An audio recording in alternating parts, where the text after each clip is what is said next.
Olá, sejam todos muito bem-vindos em mais um programa Café de Negócios. E no programa de hoje eu trouxe aqui um jovem empreendedor, o Adriano, que vem nos contar a sua história inspiradora, uma história de grandes desafios. Seja bem-vindo, Adriano. Obrigado, Érica. Muito bom ter você aqui conosco. Eu que agradeço a oportunidade, obrigado pelo convite. Espero conseguir contribuir pelo menos um pouquinho aí com todos os espectadores que estão nos assistindo. Com certeza. Para nós é sempre uma alegria quando nós trazemos aqui empresários, né, jovem como você, com uma história como a sua, para que outros jovens em casa possam também se inspirar e possam também entender que as coisas não são tão fáceis assim, mas são possíveis. Exato. Para que as pessoas lá em casa possam conhecer um pouquinho, conta para nós quem é o Adriano, onde o Adriano nasceu, como foi a sua infância. Bom, eu sou de Sorocaba, no entanto, com, salvo engano meu, 2 anos de idade, eu vim para Itu com os meus pais e eu cresci em Itu. Foi uma infância turbulenta por problemas de família. Infelizmente, o casamento dos meus pais não foi um exemplo, não deu certo. E eu fui criado com a minha mãe. Durante um bom tempo da minha vida, eu tive grandes oportunidades, das quais, analisando hoje friamente, eu creio que Deus me deu essas oportunidades de ser também... de ser privilegiado por uma educação como, por exemplo, do meu tio. Eu fui muito marcado pelo meu tio. Durante os finais de semana, minha mãe nos levava para a chácara do meu tio e ali a gente ficava.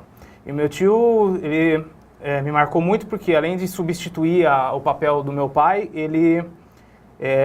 a forma com que ele via as coisas, a forma com que ele enxergava, a forma com que ele ensinava, deu muito resultado, não só para os meus primos, mas também para mim, para o meu irmão, que nós fizemos parte dessa cadeia de ensino. Então, o meu tio, ele é engenheiro, formado engenheiro, e por uma fatalidade, uma catástrofe na família dele, ele desistiu do sonho dele e foi seguir o sonho da falecida irmã dele.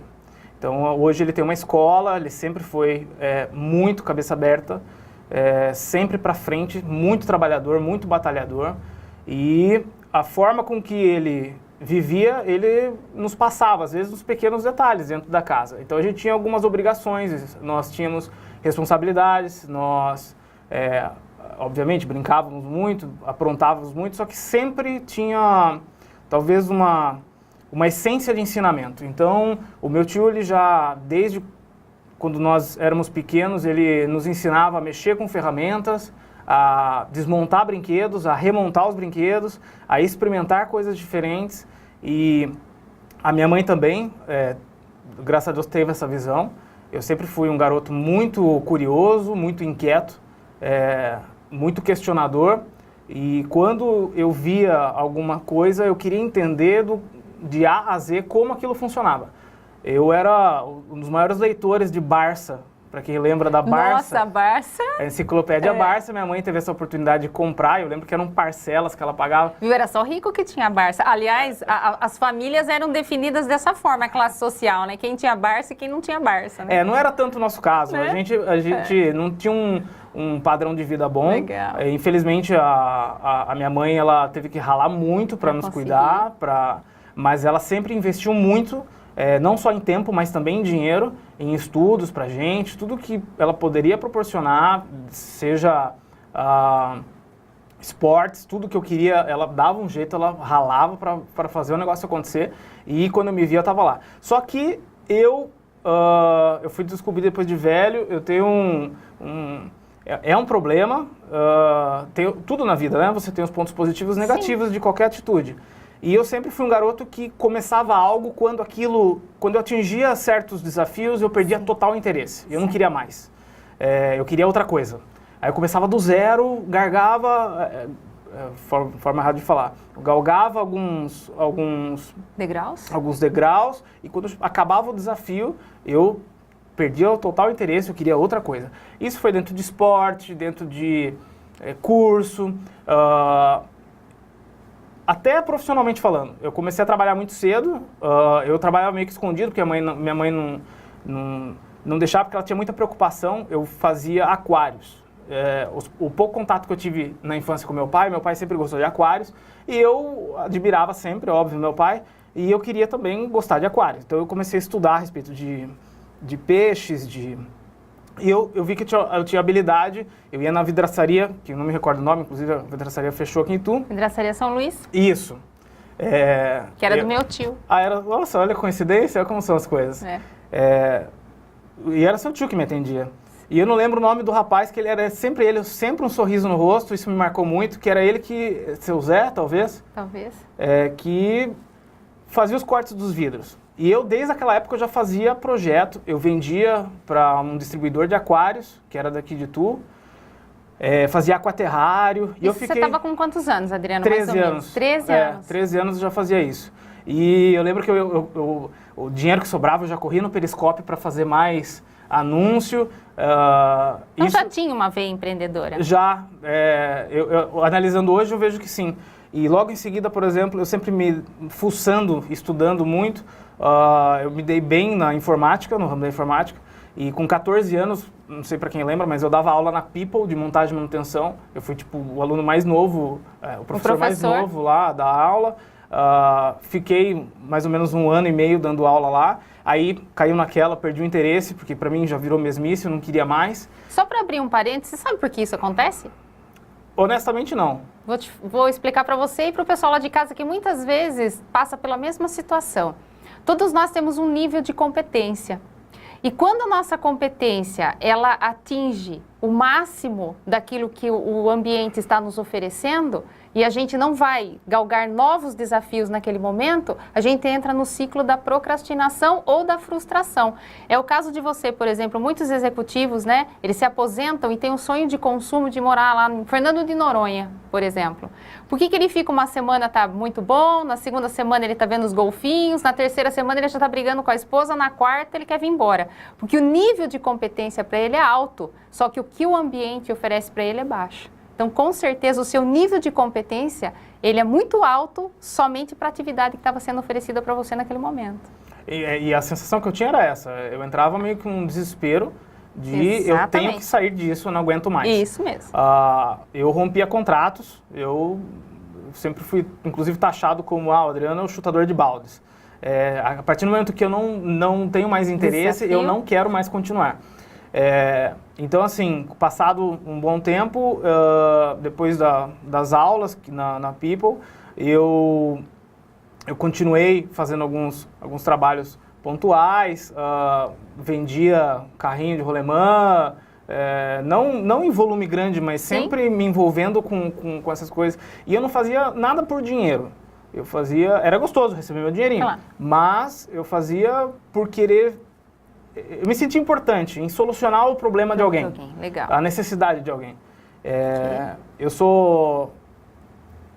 Mais tarde, na escola, eu conheci minha atual esposa. Ela, com certeza, faz e fez muita diferença na minha vida. E foi a partir da Mariana que eu comecei a querer me compreender mais. Porque eu era muito explosivo, muito compulsivo. E ela é o meu lado de mais manso, que me segura, que me tranquiliza. Então, a partir desse momento que eu comecei a querer focar mais em fazer mais negócios em si. Eu queria ter um desejo profissional, só que eu nunca me via num negócio só. Me incomodava. Eu sou formado em engenharia. Engenharia civil? Engenharia civil. Atuei 1 ano e meio, tentei tudo. Fui trabalhar no campo com uma construtora de um amigo meu de São Paulo, se chama Solint. Fiquei 6 meses em obra. Cheguei para ele e falei, não quero mais, porque para mim é mesmice. Eu já sabia, eu tinha o cronograma exatamente do que ia acontecer 1 ano depois da obra, eu sabia o que cada dia ia acontecer. Aquilo lá começou a me incomodar.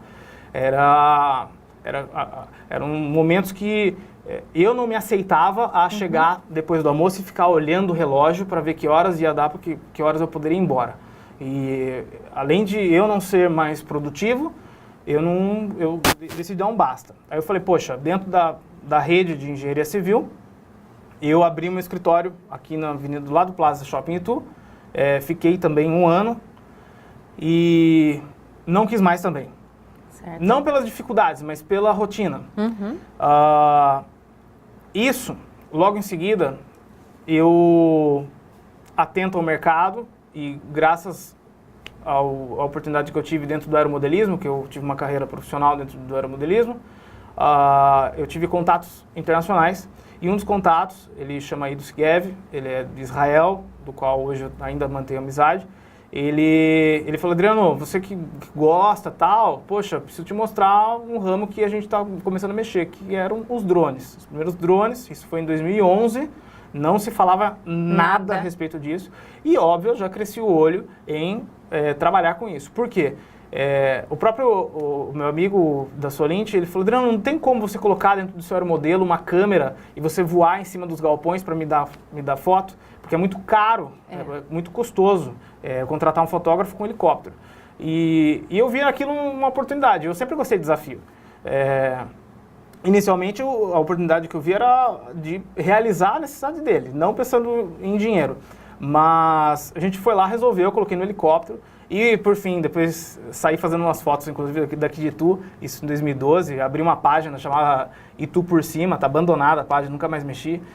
Foi as primeiras fotos aéreas que eu fazia para tentar fazer disso um negócio. E eu vi que era um negócio bem rentável. Por quê? Não tinha concorrência. Sim. E quando eu trouxe o primeiro drone para cá, eu ganhei o mercado, assim, em 6 meses só se falava em Aeropeak.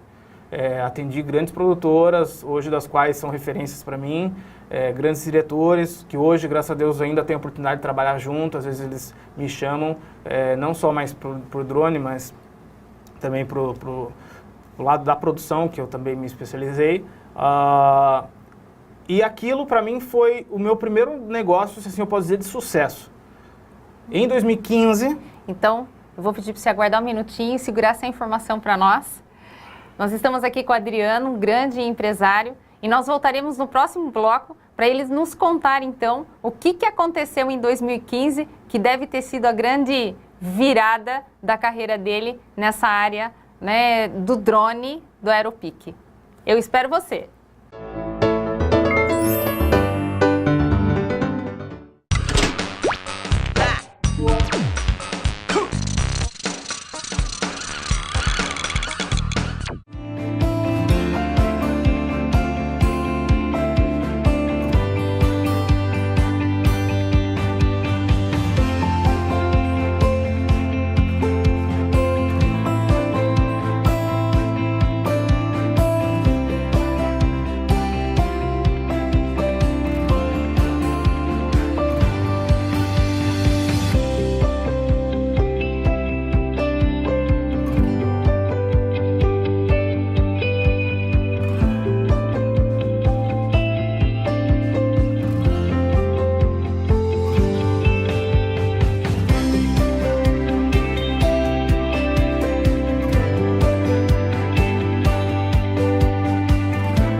Estamos de volta no segundo bloco do nosso programa Café de Negócios e eu estou aqui com o Adriano, um jovem empresário do ramo do aeromodelismo, né? Adriano começou pelo aeromodelismo, hoje está no ramo do drone e hoje ele vai nos contar aqui mais algumas coisas sobre a sua história. Adriano, você estava me falando que no ano de 2015 aconteceu aí uma virada.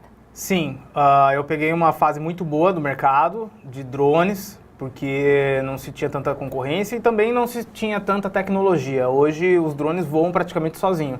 É até uma brincadeira que a gente sempre faz, que hoje não existe mais piloto de drone. Hoje o drone tem GPS, tem GLONASS, tem sensor anti-colisão e voa, você programa ele, faz todos os movimentos automáticos. Até 2013, até começo de 2013, ou você sabia pilotar um helicóptero, um L-modelo, ou você não pilotava. Então tinha muito prejuízo também de grandes produtoras que tinham verba para investir num drone pesado, só que acabava quebrando e tinha que correr atrás de alguém que soubesse fazer isso. Então, assim, os pilotos de aeromodelismo, eles tiveram uma grande vantagem nessa fase, das quais eu tive essa grande oportunidade. Você acha que isso foi a sua grande expertise aí no ramo? Sim, foi o que me destacou no mercado perante qualquer outro tipo de concorrência, porque eu já atuava profissionalmente dentro do aeromodelismo, eu era piloto de competição, tinha um nome bem forte lá fora. O último campeonato que teve mundial, eu estava em quarto no mundial, isso contabilizando aí mais de 90 pilotos.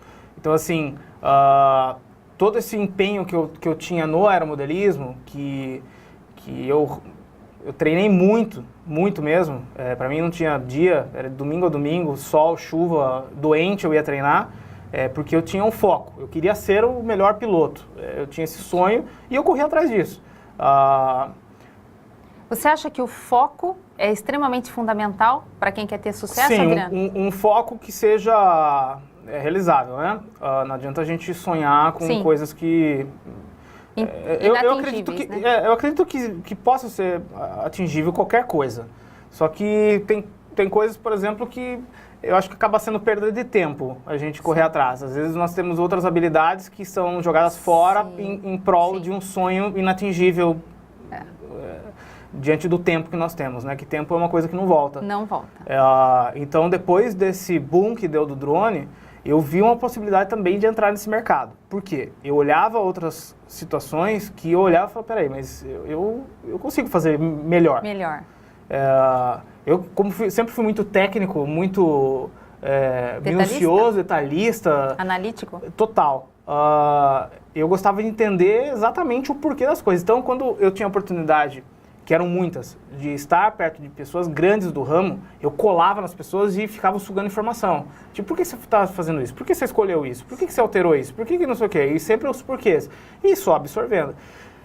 Um amigo meu, do qual você também conhece, o Jonatas Belloni, ele em 2015, ele chegou para mim pedindo uma oportunidade de trabalho. E ele, por estar no ramo de design, eu falei, Joe, acho que dá pra gente desenrolar um negócio. E aí, a gente fez essa loucura da qual hoje a gente está colhendo bons frutos, né? Ali começou a parte de produção. Eu comecei a bater nas portas de imobiliária aqui da região para vender filme institucional de casa de alto padrão, que eu via que era um mercado muito grande aqui. E a gente começou a desenrolar, fazer bastante coisa e foi aumentando. Tive algumas parcerias de agência aqui, quase até sociedade com algumas pessoas. Agência que você fala de marketing. Isso, da qual eu produzia o conteúdo que precisava. Certo. Óbvio que o diferencial ainda era o drone. É, claro. E eu comecei a publicar, a fazer uma autopromoção. Certo. Esse é um ponto, acho que chave também da minha virada, porque eu sempre fui educado a ser humilde, mas eu entendia que humildade era você se abafar. Hoje eu não vejo mais isso, porque eu fiz inclusive um seminário, o famoso Empretec. Sim. Um dos monitores, ele deixou bem claro, ele falou, se você tem resultado, você pode bater a mão no peito e falar, poxa, eu sou bom nisso, você está mostrando com o resultado. Sim. Isso não é ser metido, isso é ser realista. Ser realista. Agora, quando você não tem resultado e você fala... Aí que mora onde todo mundo fala, ele é metido. Por que ele é metido? Porque ele não tem esse resultado. Não tem o que apresentar. Então, assim, eu confundi muito isso. E até na fase do aeromodelismo, eu me abafava. Eu fugia de televisão, eu fugia de... Tudo a autopromoção, eu não queria saber. Porque eu queria ter a fama, né, do humilde, do cara simples que não quer se aparecer. Só que quem não aparece, desaparece. Exato, eu perdi muita oportunidade. Sim. E quando eu comecei a ter esse estalo de falar, poxa, eu preciso fazer essa autopromoção, eu comecei a usar muito as redes sociais para mostrar o trabalho que a gente estava fazendo, mostrar as coisas. Eu procurava, eu não via ninguém fazendo igual. Eu falava, poxa, a gente tem muito diferencial. E aí, algumas produtoras, das quais só me conhecia por drone, lá de São Paulo, começou a crescer o olho em me trazer como braço operacional para dentro.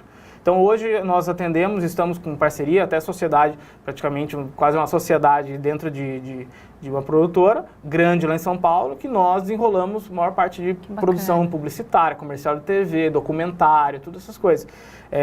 E hoje é o meu core business, o meu principal negócio é a Aeropeak. Só que eu quis deixar o nome até por conta da história, porque a turma fala, por que você não troca o nome? Porque a Aeropeak ainda relaciona a aero, né, de drone, aeromodelismo. Eu tenho esse apego um pouco emocional. Em 2015, voltando, eu peguei a crise forte. E a maior parte já tinha drone já com tecnologia, então o pessoal deixava de me contratar para comprar um drone. Certo. A minha margem de valor caiu para tipo, 15%, 20%, fazendo as contas. Tudo caiu e muito trabalho não tinha mais. Eu falei, opa, preciso levantar alguma outra coisa. E eu já tinha também esse sonho de querer trabalhar com o ramo alimentício, que eu sempre gostei de comer coisa diferente. E eu falava, poxa, um dia eu quero ter, um dia eu quero ter, um dia eu quero ter. E eu sentei com um casal de amigo meu, abri isso e na mesa ali, a gente jantando, comendo uma pizza. Vamos? Vamos. Eu falei, olha, o que eu já tenho, eu sempre tive um caderno de anotar tudo que vem de insight, sempre tive essa mania. Eu falei, olha, abri lá, folhei, falei, ó, deu uma ideia, chama Drone Burger, é uma hamburgueria de drone. Aí gostaram da ideia, pô, tamo junto, tamo. Aí eu fui apresentar para outras pessoas, para buscar informação, né, colher opinião. A turma olhava e falava, não, só drone é um negócio chato. Poxa, você mexe com aeromodelismo e tal, tem bastante coisa, tem bastante contato. E aí que deu esse insight. Aí, através de um amigo, ele que desenvolveu, inclusive, a arte do logo do hangar, ele sugeriu, ele falou, por que você não trabalha com hangar? Aí você pode pôr drone, põe helicóptero, Sim. põe avião. E eu gostei da ideia, aí a Mariana, minha esposa, fez o projeto, a gente deu andamento, foi tipo uma loucura que a gente fez. Em plena crise, a gente foi lá e investiu tudo que tinha. Fizemos o negócio acontecer, tivemos muitas dificuldades, muitos problemas, não só financeiros, mas também a inexperiência mesmo, Sim.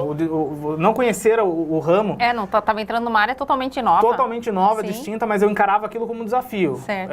Eu tenho umas loucuras internas de olhar e falar, não, você vai fazer agora. Agora você colocou Sim. isso na sua cabeça, você vai até o final. Certo.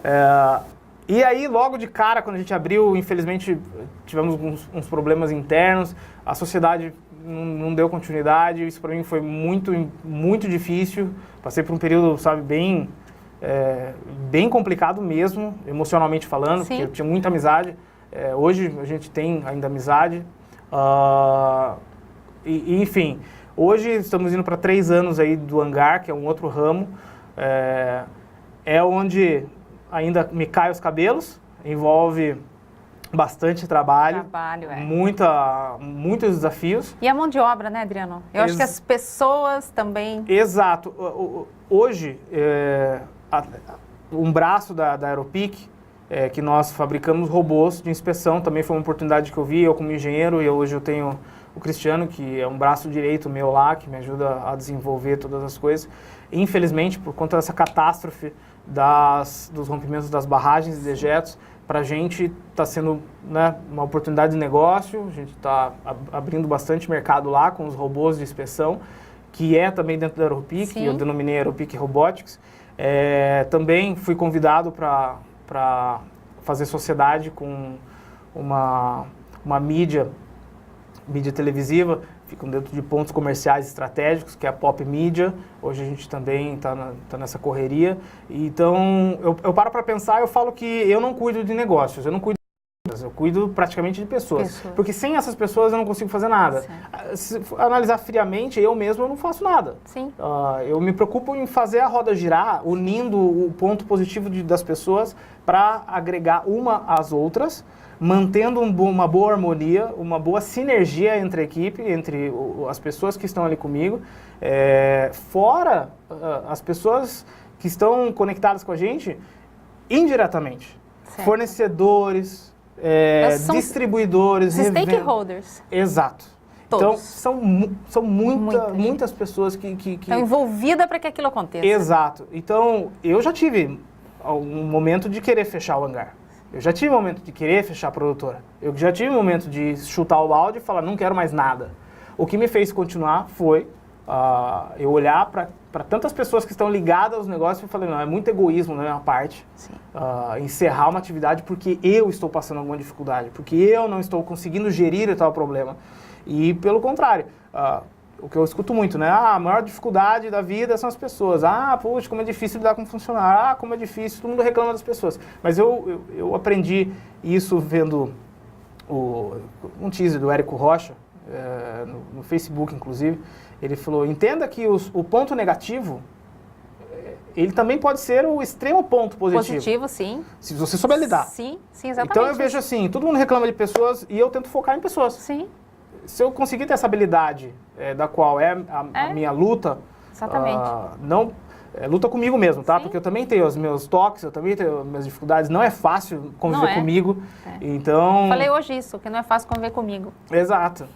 Eu mesmo, comigo mesmo, já é difícil. Então, quem dera os outros que estão do meu lado. Pois é. Então, eu sou muito pilhado, o que eu cobro muito é com relação à proatividade. Eu acredito muito que a proatividade nos leva a qualquer lugar. Sim. Eu me cobro muito com relação à proatividade. Se me pedem A, eu dou um jeito de entregar B, C, D. Sempre fazendo a mais do que pede. Isso, exatamente. E eu acho assim, quando a gente tem um sonho atingível, a gente cria-se as metas, é uma alegria você, pelo menos para mim, bater as metas, conquistar novos resultados. Eu acredito que a gente precisa se renovar. Eu acredito muito nisso, que bateu a tal objetivo, não para. Continua a correr atrás, cria novos objetivos, porque todas as pessoas que eu vejo que param, elas estão assinando uma cartinha de óbito para elas mesmas. Sim, exatamente. Então, pelo menos essa é a minha visão. Isso que você deixaria como recado para quem está lá em casa? Nunca parar. Eu acho que o fato de parar... Fala pro pessoal lá naquela câmera, Adriano. Eu acredito que a tão famosa aposentadoria que todo mundo gosta, eu acho que é uma faca de dois gumes. É óbvio que o excesso de trabalho cansa. No entanto,